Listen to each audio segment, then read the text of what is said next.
La familia Rosario seguirá dando de qué hablar, porque tiene otras acciones en agenda. Sabrá Dios si finalmente las postergarán, porque lo cierto es que el tipo de cosas que hicieron en la avenida Churchill son el tipo de acciones que le granjea apatía de cara a la sociedad, y nada más estúpido e irracional que en una lucha o en una acción en la cual usted quiere procurar un resultado X, pues se granjee el rechazo de la gente. Pero en los próximos minutos acompáñeme a entender las razones por las cuales debemos asimilar que la familia Rosario y su historia no es más que la de un grupo de personas herederas que no cobrarán ni un centavo de una fortuna que vamos a examinar si existe o no.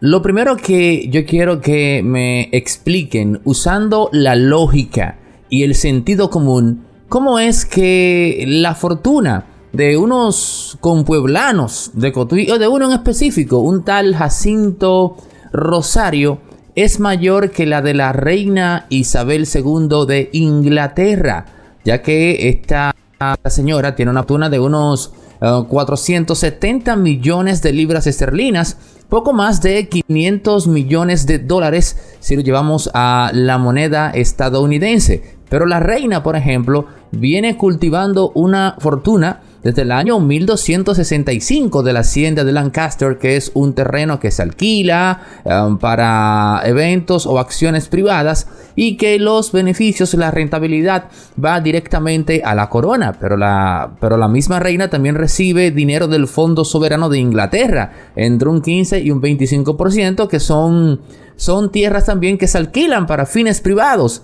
Pero esa misma reina tiene inversiones también privadas de ella. Entonces, todo eso que he dicho, el cúmulo de ese dinero le ha generado una fortuna de 470 millones de libras esterlinas. Pero resulta que los herederos de la fortuna, la archimega, tera, qué sé yo, fortuna de los Rosarios, me dicen a mí, o nos dicen a nosotros, que la de ellos es de trillones de euros. Lo segundo es que dicen en la narrativa que justifica el reclamo de su fortuna, el reclamo interno obviamente, que el Banco Santander de España vino y le entregó el dinero al Banco de Reservas, y que esa fortuna está en las arcas del Banco del Estado. Eso es un foul.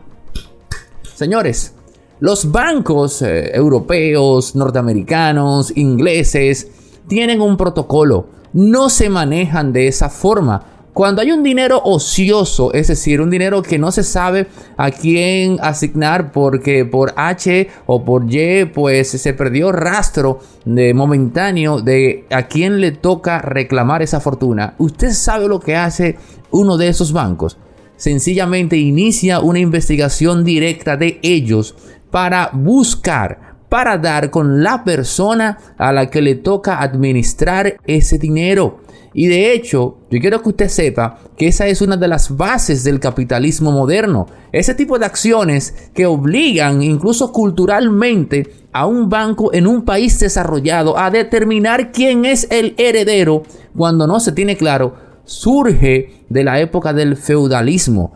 En los inicios del feudalismo había un entramado muy complicado entre el señor vasallo, por ejemplo, y el campesino al cual él asignaba la tierra, que también adquiría derechos sobre ella, que la venta, la compra, alquiler, todo eso. Esas cosas no quedaban muy claras en inicio. Y eso propició a que la misma Inglaterra estableciera todo un protocolo muy escueto del tema de la propiedad para evitar esas confusiones. De ahí nace esa costumbre, por así decir, muy arraigada de tener que ir detrás de un heredero, de tener que ir detrás de una persona que va a administrar esos recursos. Eso es algo cultural y económico a la vez propio de esos países desarrollados. No es verdad que un banco va a ir al banco estatal de un país X a dejar un dinero. Eso no funciona así. Inmediatamente yo leo eso en su narrativa y digo, bueno, esta historia de aquí está cojeando. Si a esta gente le fueron a decir eso, los están engañando. Algún abogado, alguna persona que se sabe esa parte de la historia. Pero otra cosa también aplicando el sentido común. ¿Cómo es que una fortuna hoy día ociosa, que se supone que ha ido ganando o que ganó hasta cierto punto intereses, porque eso llega un punto en el tiempo en el cual se congela si no se reclama? Pero ¿cómo es posible que el valor total de esa fortuna sea mayor a lo que representa en términos económicos la productividad de la empresa que está en esos terrenos?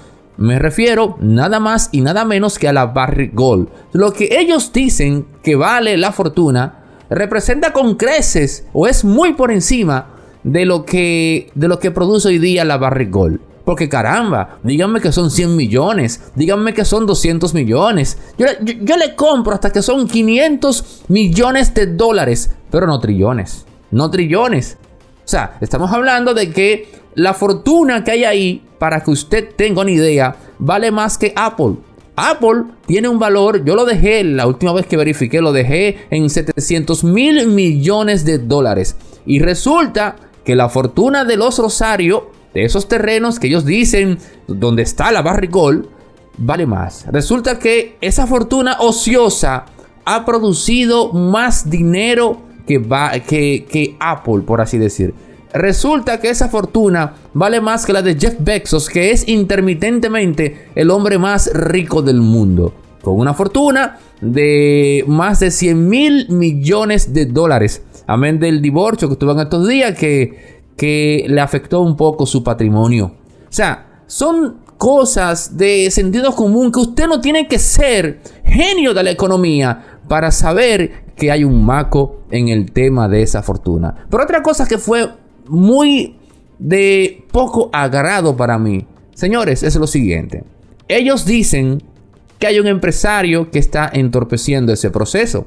Y yo sé cuál es el empresario al que ellos aluden. Pero voy a omitir el nombre, no por un asunto de, sino digamos prudencia. El empresario tal está entorpeciendo el proceso del reclamo de fortuna. Y yo me digo, ¿pero por qué dentro de la lógica interna del discurso de ustedes, por qué ustedes no fueron a la casa de ese empresario? ¿Por qué no fueron a hacerle ese piquete, ese motín, esa estampida a ese empresario? Tenían que agarrar piedra para los más chiquitos, para los pendejos, la gente de a pie, o bueno, incluso la gente que es de clase media, media baja, que se desplaza en su carro humildemente hacia su trabajo. Fueron a amargarle el día a esa gente.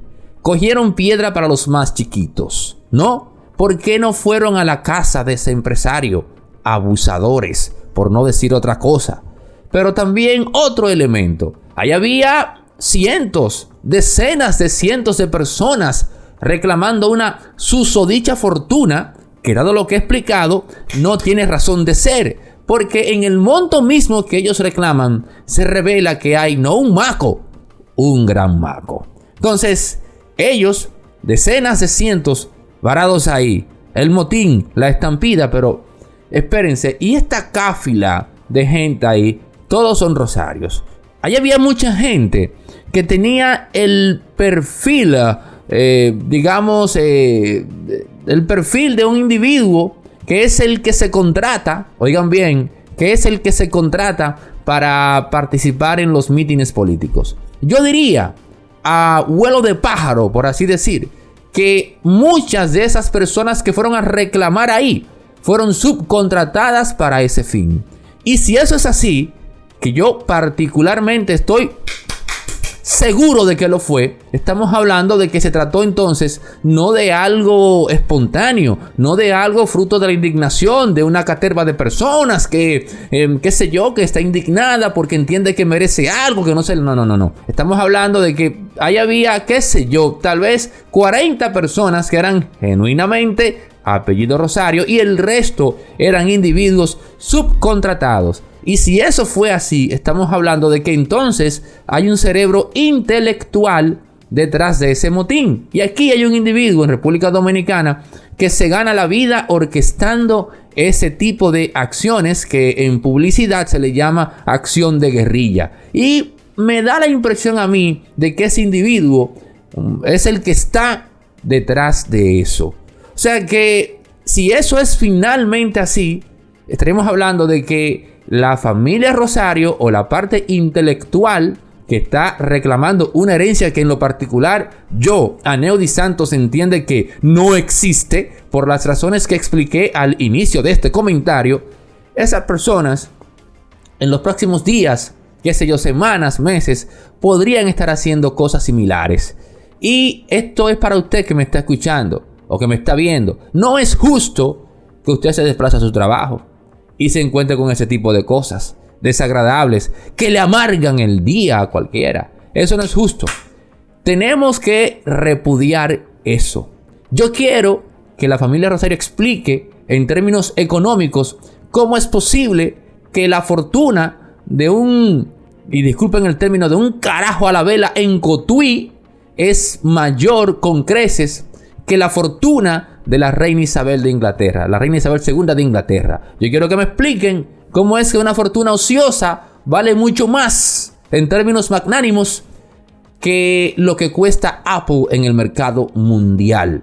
Porque son cosas que simplemente yo no entiendo. Para mí, la historia de la familia Rosario es una narrativa de herederos sin fortuna que apuesto y pronostico que nunca van a cobrar un centavo de esa fortuna, porque simplemente el dinero, aunque tiene un reflejo en términos, digamos, abstractos, por así decir, ellos en términos tangibles no la van a cobrar. Impolíticamente correcto se mantiene sobre la base de su apoyo suscribiéndose si no lo ha hecho y activando la campanita, además de compartir nuestros comentarios en su muro de Facebook y en sus grupos de WhatsApp. Con eso es más que suficiente para que apoye una forma de hacer contenido diferente a través de la voz y la mentalidad de Aneudi Santos.